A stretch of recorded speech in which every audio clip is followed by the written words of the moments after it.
It's All-American game season where the best high school athletes in America go head-to-head one last time before they head off to college.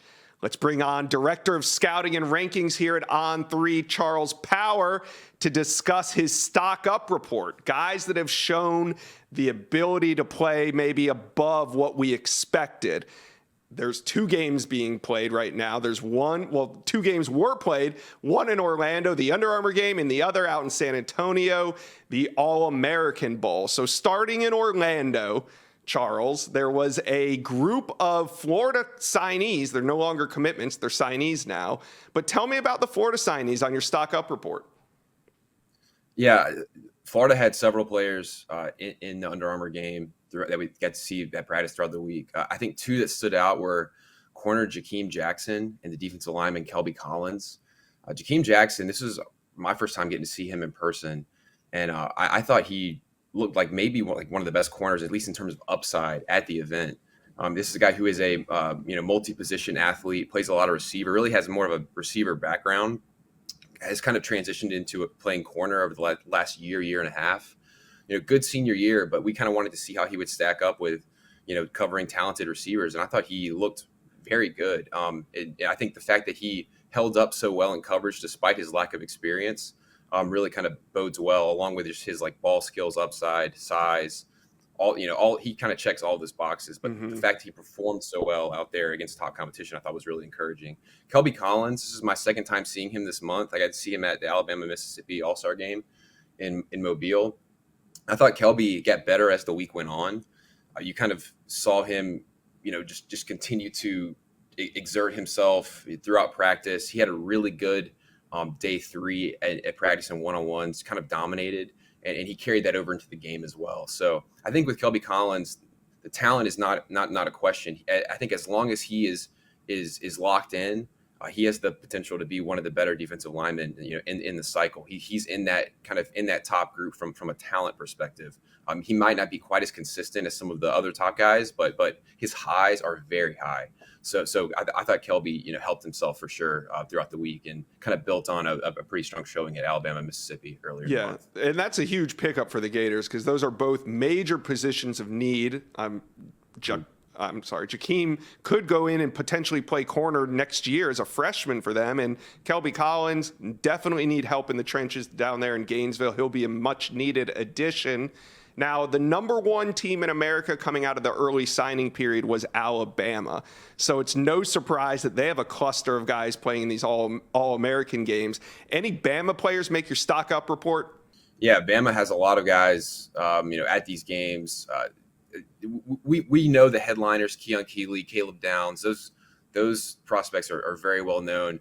I think when you look at players within the Bama group who have really helped themselves and stood out, Yanze Pierre, the edge rusher at All-American Bowl, got to see him go up against top competition. I think just his burst, his ability to kind of hit offensive tackles with a jab step. He's had several wow reps throughout the week, and I think seeing him in this context helped kind of just our evaluation of him, although he's ranked very high for us already. So I think as you go higher and higher in the ranking, it becomes a little harder to say.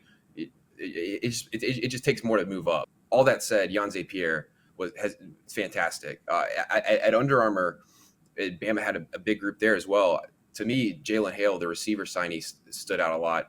I thought Jalen Hale was probably the most consistent outside receiver at the event. And if you just go down the roster at Under Armour, the receiver group was loaded. And so we were really excited to kind of break down that group and see how they performed. And I thought Jalen Hale really impressed with fluidity, coordination.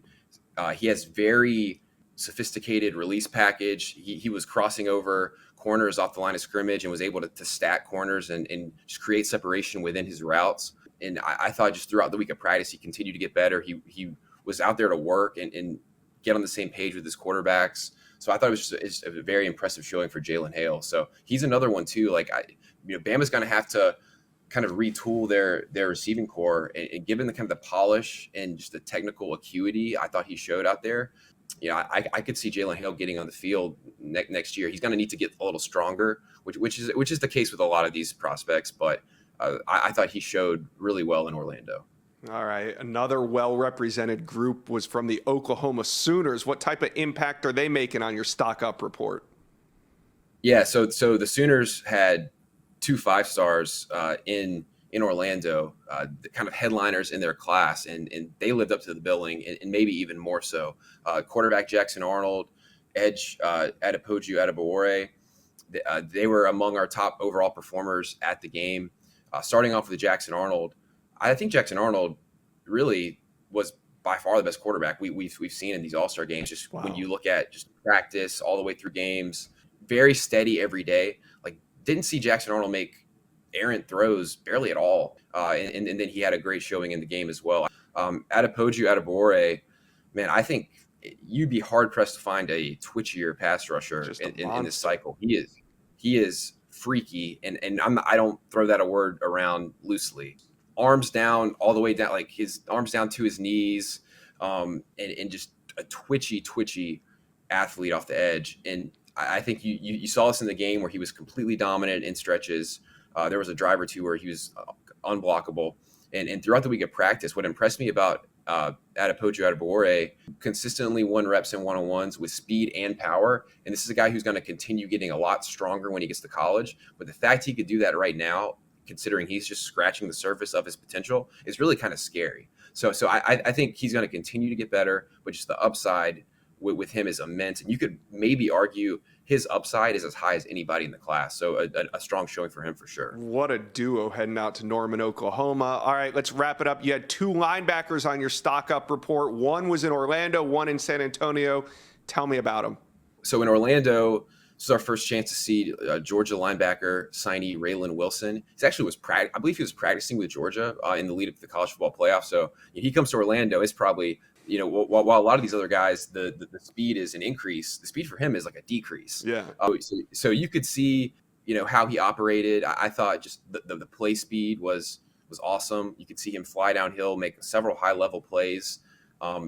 Defending the run, defending the quick passing game. Raylan Wilson has really kind of built his body up. He went from being around like maybe a 200 pounder. He's like a well-built 225. And this is a guy who runs sub 11 in the 100 meters, plays like it, physical, just a really instinctive, productive, traditional off-ball linebacker. So I thought this was my first chance seeing him in person. I thought he showed really well. Out in San Antonio, so he's currently ranked as a linebacker, but he was playing corner. Texas signee Jelani McDonald is just really kind of a unique prospect. This is a guy who plays quarterback in high school. He's in the middle of basketball season. He comes out of basketball season, and he goes out guarding Carnell Tate in practice as a corner. And this is as a 6'2", 200-pounder. So at Texas, I believe he's going to play the star position, which is kind of a hybrid linebacker safety. But it's not every day. It's not every day you see these, kind of taller, like hybrid safety, multi-position athletes just step out on the field in an all-star setting and cover top receivers. And he was our on-3 MVP in the second day of practice, and thought he definitely deserved it. So considerable upside with Jelani McDonald. He's one of the more interesting just defenders in this cycle. A guy who can play multiple positions. It'll be interesting to kind of see where he ends up in Austin, but definitely a stock-up performance for him. And that's why we love All-American season, because we know they're great players, but seeing them dominate the competition among other great players, that's where you get your stock-up report. Thanks, Charles Power. We'll catch up with you soon. Sounds good. Thank you for watching. Make sure you smash that subscribe button for me, and remember to check out all the videos on the On3 YouTube page.